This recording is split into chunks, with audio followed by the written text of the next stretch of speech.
എല്ലാവർക്കും നമസ്കാരം. മലയാളികളുടെ പ്രിയ താരമാണ് നവ്യ നായർ. നന്ദനത്തിലെ ബാലാമണി എന്ന കഥാപാത്രത്തെ ആരും മറക്കില്ല. വിവാഹത്തിനു ശേഷം സിനിമയിൽ നിന്ന് മാറി നിന്ന നവ്യ ശക്തമായ തിരിച്ചുവരവ് നടത്തിയിരുന്നു. ഇപ്പോൾ സിനിമയും നൃത്തവുമൊക്കെയായി തിരക്കിലാണ് താരം. തൻ്റെ വിശേഷങ്ങൾ യൂട്യൂബിലൂടെയും താരം പങ്കുവയ്ക്കാറുണ്ട്. ഇപ്പോൾ എങ്ങനെയാണ് ഒറ്റപ്പെടലിനെ താൻ മറികടക്കുന്നതെന്ന് പറയുകയാണ് താരം. തനിക്കുണ്ടായ അനുഭവം പങ്കുവച്ചാണ് താരം ഇക്കാര്യത്തെക്കുറിച്ച് പറയുന്നത്.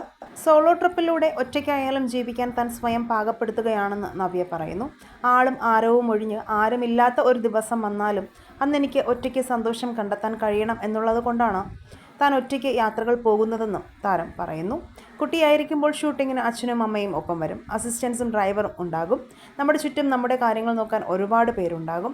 എല്ലാ ആവശ്യത്തിനും ആൾക്കാരുണ്ടാകും. വിവാഹം എന്ന് പറയുന്നത് വലിയ ഷിഫ്റ്റായിരുന്നു. ഞാനും ചേട്ടനും മാത്രമുള്ള വീട്, വീട്ടുജോലിക്ക് ആളുകൾ ഉണ്ടായിരുന്നു. എന്നാലും നമ്മൾ അനുഭവിക്കുന്ന ഒരു ഒറ്റപ്പെടലുണ്ട്. ഇത്രയും ആളും ആരവുമുള്ള ഫീൽഡിൽ നിന്ന് ഒട്ടും അറിയാത്ത സാഹചര്യത്തിലേക്ക് പോകേണ്ടി വരുമ്പോൾ എനിക്കന്നുണ്ടായത് അത്തരത്തിലുള്ള ഫീലിംഗ് ആണ്. ഇതോടൊപ്പം തന്നെ നവ്യയും ഭർത്താവും തമ്മിൽ വേർപിരിഞ്ഞു എന്നുള്ള വാർത്തകളും ചർച്ചകളാകുന്നുണ്ട്. ഇപ്പോഴുള്ള ഫോട്ടോകളിലോ വീഡിയോകളിലോ ഒന്നും നവ്യയുടെ ഭർത്താവിനെ കാണാനില്ല. ഇവരുടെ ഡിവോഴ്സ് വാർത്ത സ്ഥിരീകരിച്ചുകൊണ്ട് നിരവധി യൂട്യൂബ് ചാനലുകളും രംഗത്തെത്തി. പക്ഷേ അങ്ങനെ ഒരു സംഭവമില്ലെന്നും അവർ സന്തോഷത്തോടെയാണ് ജീവിക്കുന്നതെന്നും, പക്ഷേ സോഷ്യൽ മീഡിയയിൽ അതിൻ്റെ മുന്നിൽ വരാൻ ഭർത്താവിന് താല്പര്യമില്ലാത്തത് കൊണ്ടാണ് അങ്ങനെ ഫോട്ടോസും വീഡിയോസും ഒന്നും ഇല്ലാത്തതെന്നും നവ്യ ഇടയ്ക്ക് ഒരു ഇൻ്റർവ്യൂവിൽ പറഞ്ഞിരുന്നു. നിങ്ങളൊരു നവ്യ നായർ ആരാധകനാണെങ്കിൽ ഐ ലൈക്ക് നവ്യ എന്നും ഇഷ്ടപ്പെട്ട സിനിമയും കമൻറ്റ് ചെയ്യുക. വീഡിയോ ലൈക്ക്, ഷെയർ ചെയ്യാനും ചാനലും സബ്സ്ക്രൈബ് ചെയ്ത് സപ്പോർട്ട് ചെയ്യാനും മറക്കല്ലേ ഫ്രണ്ട്സ്.